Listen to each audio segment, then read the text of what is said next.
My name is John and I am a nobody. I'd like to chat a little bit today about the great things you can do by not doing anything. So I used to play in a band, a cover band. We did mostly Motown songs and soul classics, and it was a great little band. But one day, two of the German members, we were a six-piece band with 5 different nationalities, and we had 2 very good Germans in the band, very capable people, and they wanted me to fire the saxophone player.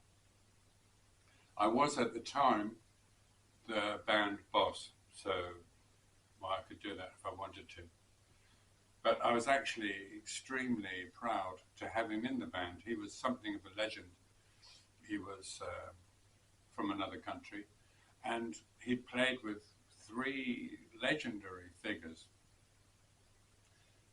And, well, more than 3, but 3 in particular, who I actually much respected.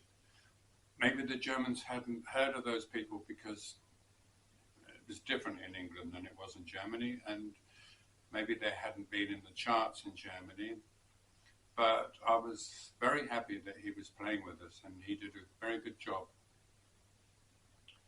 His crime was that he played with notes on a stand in front of him, and this is like standard practice for a lot of brass players if you're playing saxophone or trumpet or trombone.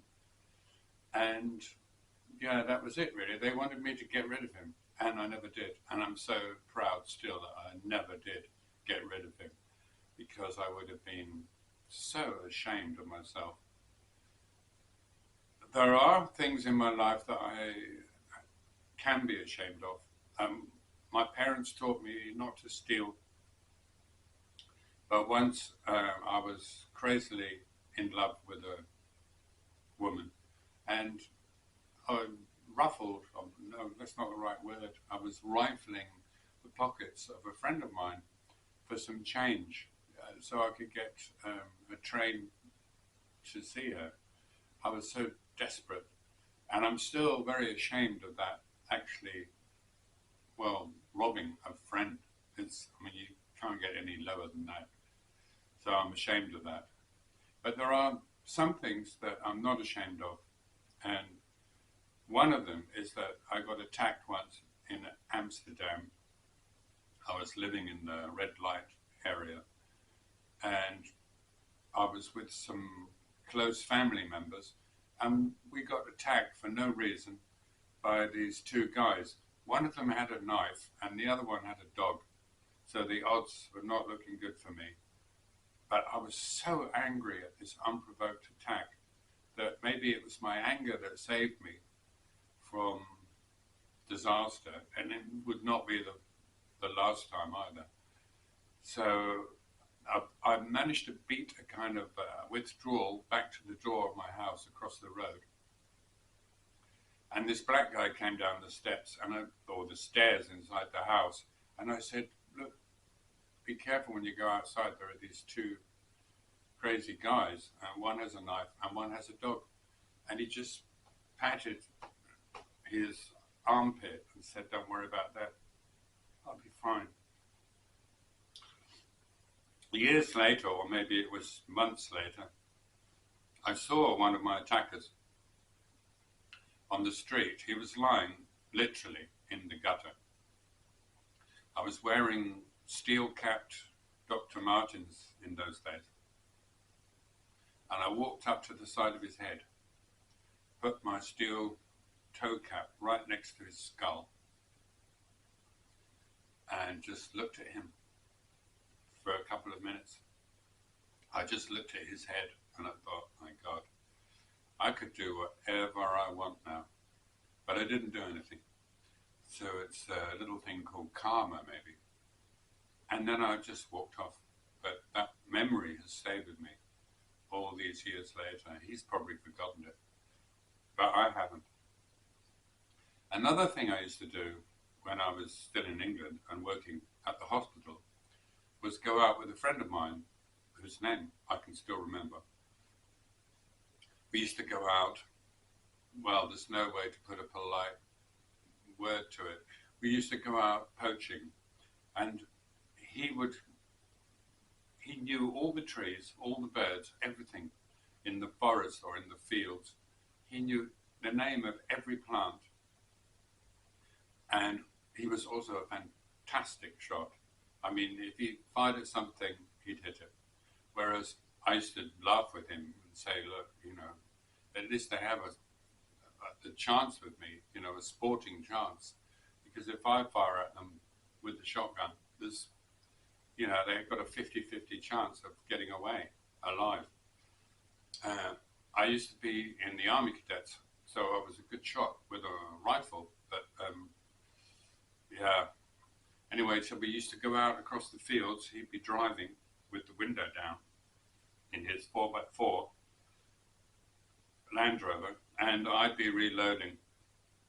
He'd have the window down, driving, and he could fire out of the window with one hand or one arm and hit every target he aimed at. This was during the myxomatosis problem, which we had in England. So a lot of the rabbits which we shot were actually very ill. We were probably doing them a kind of a favor. I would never kill animals anymore. I'm too much of a hypocrite. I let other people do it for me. Anyway, one day he walked up to this tree and he said, look, I'm going to throw some stones up into the tree and this owl will come out and you stand the other side and you shoot it. So I stood the other side with the shotgun. I couldn't even see an owl. I didn't know there was an owl in the tree. He threw up the stones. The owl came out, swooped towards me. Beautiful creature, huge eyes, staring right at me. And I was there, ready with the shotgun. I've got this here. The gun is actually a shotgun in British English because handguns are forbidden here. I use this for my base. Anyway, the owl came at me. I was staring down the shotgun barrels with my finger very close to the trigger. All I had to do was a gentle squeeze, and that was it. But the owl flew over me because I couldn't shoot it. And my friend said, well, why didn't you shoot it? And I said, how could I? It was too beautiful. I couldn't shoot that owl. Now, if I had shot the owl, I would be so ashamed of myself that I wouldn't be telling anybody this story, let alone you. But I didn't do it because I couldn't. And so sometimes it's good not to do things. Maybe it's called karma, I don't know. But I will never forget that owl. I will never forget that head lying in the gutter. These are the things that stay with you, things you didn't do stay with you. And sometimes that's the best thing to do, is not to do anything. And I hope that you remember that because that's the way life is.